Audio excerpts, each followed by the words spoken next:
بسم الله الرحمن الرحيم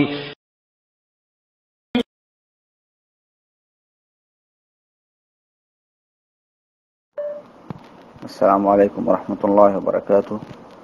আমাদের একজন ভাই প্রশ্ন করেছেন যে ওনার পেশাবের সমস্যা, পেশাব করে আসার পরেও অনেক সময় নামাজের মধ্যে বুঝতে পারেন যে পেশাব বের হচ্ছে, তো উনি কি করবেন? আমি বলবো যে পেশাব করার পর আপনি কতক্ষণ পর্যন্ত আপনার পেশাবটা এরকম বের হওয়ার সম্ভাবনা থাকে বা বের হয়, পেশাব বাথরুম থেকে আসার পর কতক্ষণ পর্যন্ত আপনার এই পেশাবটা বের হয়। আপনি যদি দেখেন এমন হয় যে আপনার 1 ঘন্টা পর পর্যন্ত এরকম হয়, তাহলে আপনি নামাজের রক্ত হওয়ার 1 ঘন্টা আগে পেশাব করে নেবেন। নামাজ শুরু হওয়ার 1 ঘন্টা আগে, নামাজের রক্ত হওয়ার 1 ঘন্টা আগে পেশাব করে নেবেন, যাতে আপনি যখন পেশাব করে নিলেন 1 ঘন্টা পর রক্ত হলো, তখন তো আপনার পেশাবের কোনো সমস্যা থাকবে না। তখন আপনি অজু করে নেবেন, অজু করে নিয়ে নামাজ পড়বেন, তখন আর সমস্যা থাকলো না। কিন্তু যদি এমন হয় যে না, আপনার দেখা যাচ্ছে সারাক্ষণ চলতেই আছে, এরকম হয়, তাহলে তো আপনার কিছু করার নেই। এক্ষেত্রে আপনার জন্য কর্তব্য হলো যে আপনি প্রত্যেক নামাজে যখন ওয়াক্ত হয়ে যাওয়ার পর আপনি প্রস্রাব করতে যাবেন, প্রস্রাব করে আপনি ধুয়ে ফেলবেন জায়গাটা, দিয়ে অজু করে নামাজ পড়ে নেবেন। এক্ষেত্রে আপনার কোনো সমস্যা নেই, যেহেতু এটা আপনার ইচ্ছার বাইরে এটি। অথবা মানুষের এমনও হতে পারে যে হয়তো 1-2 ঘন্টা পর বন্ধ হয়, ঠিক, কিন্তু হতে পারে যে পেশাব কখন লাগবে তার তো ঠিক না, হয়তো দেখা যাচ্ছে আজানের সময় পেশাব লাগতে পারে, অতএব তখন তো হয়তো উনি বাথরুমে যাওয়া ওনার প্রয়োজন হবে। তো আপনি আজান হওয়ার পর বাথরুমে যাবেন, অর্থাৎ ওয়াক্ত হওয়ার পর, তারপর বাথরুম থেকে এসে উজু করে নামাজ পড়ে নেবেন, ইনশাআল্লাহ আপনার নামাজের কোনো ক্ষতি হবে না। আমি আবারও বলছি যদি এমন হয় যে আপনার পেশাব করার 1 ঘন্টা বা 2 ঘন্টা পর পর্যন্ত এটা চলতে থাকে, তারপরে বন্ধ হয়ে যায়, তাহলে আপনি নামাজের 1-2 ঘন্টা আগেই পেশাব করে নেবেন, যাতে 1-2 ঘন্টার মধ্যে এটি বন্ধ হয়ে যায়। তারপর আপনি নামাজের সময় হলে তখন উজু করে নামাজ পড়বেন। আর যদি এমনটি না হয়, হয়তো অনেক সময় চলতে থাকে, অথবা আপনি হয়তো পেশাব করলেন, নামাজের কিছুক্ষণ আগে পেশাব করা লাগলো হঠাৎ করে, তখন আপনি নামাজের ওয়াক্ত যখন হয়ে যাবে, রক্ত ঢুকে যাবে, তখন আপনি সেটা ধুয়ে ফেলে দিবেন, ধুয়ে ফেলে অজু করে নামাজ পড়ে নেবেন, ইনশাআল্লাহ আপনার নামাজের কোনো ক্ষতি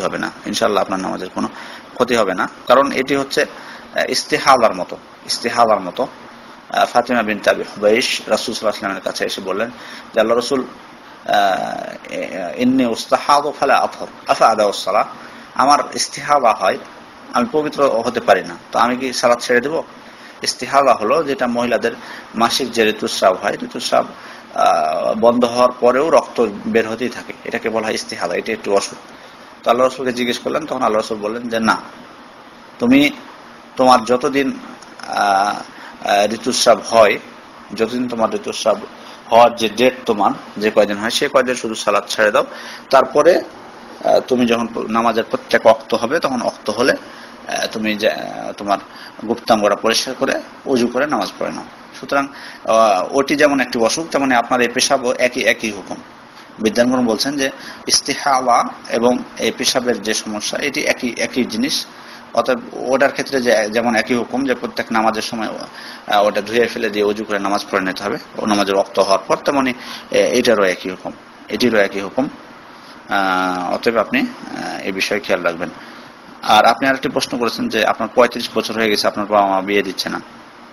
তো হ্যাঁ, এমন তো না যে আপনি মেয়ে মানুষ, তো আপনি 35 বছর হয়ে গেছে, আমার তো মনে হয় না যে কোনো বাবা মা মানে ছেলেদেরকে বিয়ে দিতে বা মেয়েদেরকে বিয়ে দিতে কখনো ইচ্ছা করে দেরি করেন। হয়তো আপনার মধ্যে হয়তো আগ্রহ নেই, তাছাড়া ওনাদের দোষ দিচ্ছেন, জানি না কেন। কারণ আমি বেশিরভাগই দেখেছি যে সবসময় পিতামাতাকে যে তাদের সন্তানদের বিয়ে দেওয়ার জন্য তারা সবসময় উদ্গ্রীব হয়ে থাকেন।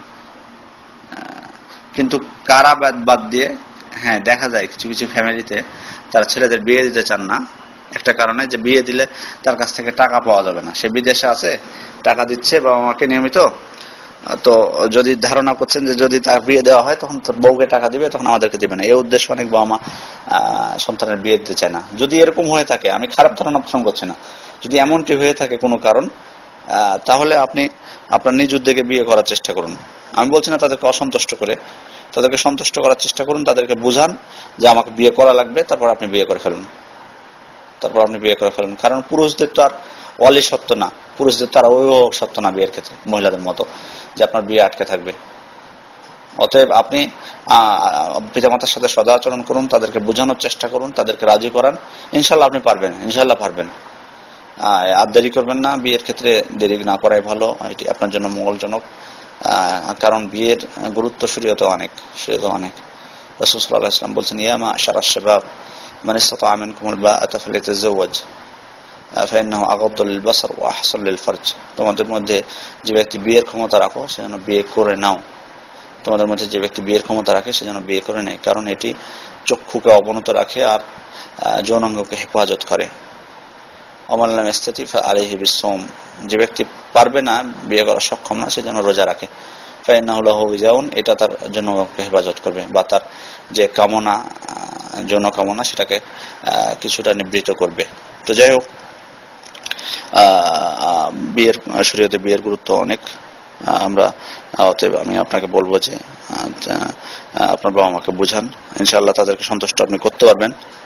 তবুও তারা যদি রাজি না হয়, আমি যেমনটি বলেছি, এরকম ক্ষেত্রে অনেক থাকে, অনেক লোক যে কোনো ক্রমে রাজি হবে না, এরকম যদি থাকে তবু আপনাকে নিজ উদ্যোগেই বিয়ে করে